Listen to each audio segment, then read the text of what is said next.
បងប្អូនទាំងអស់គ្នាដែលលេង Facebook មានដឹងទេថាតើក្នុង1ម៉ោងមនុស្សនៅលើពិភពលោកបង្ហោះstatus នៅលើ Facebook ប៉ុន្មានដែរ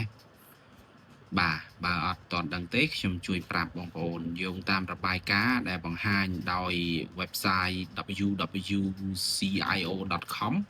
បានបង្ហាញថាក្នុង1ម៉ោងហ្នឹងគឺ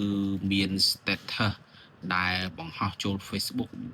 គឺមានចំនួន1លានបាទ1លានផុសបងប្អូនក្នុង1ម៉ោងគឺ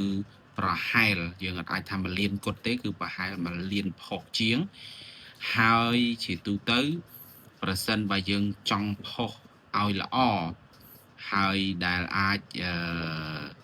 គេហៅថា Facebook អនុញ្ញាតឲ្យយើងបង្ហោះក្នុងមួយថ្ងៃហ្នឹងគឺយើងបង្ហោះត្រឹមតែ1ទៅ2បានហើយត្រូវប្រកាសថាអ្វីដែលយើងបង្ហោះហ្នឹងគឺគុណភាពហើយស្របតាមគោលការណ៍របស់ Facebook ចំណែកឯទិន្នន័យនៃការដែលបង្ហាញក្នុងរយៈពេល24ម៉ោង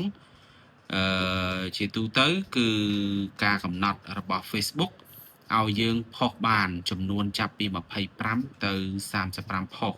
អាហ្នឹងគឺក្នុងរយៈពេល24ម៉ោងហើយប្រសិនបើ1ម៉ោងវិញ account មួយអាចបង្ហោះចាប់ពី5ទៅ6ផុសប៉ុន្តែប្រសិនបើផុសលើសហ្នឹងឬក៏ផុសដដែល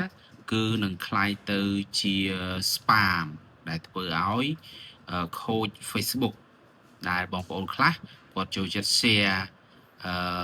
រឿងមិនល្អនៅលើបណ្ដាញសង្គមច្រើនពេកប៉ះពាល់ទៅនឹង Facebook community ក៏ធ្វើឲ្យ account គាត់ខូច spam តែម្ដងបាទបងប្អូននេះគឺជាអ្វីមួយដែលយើងគួរដឹង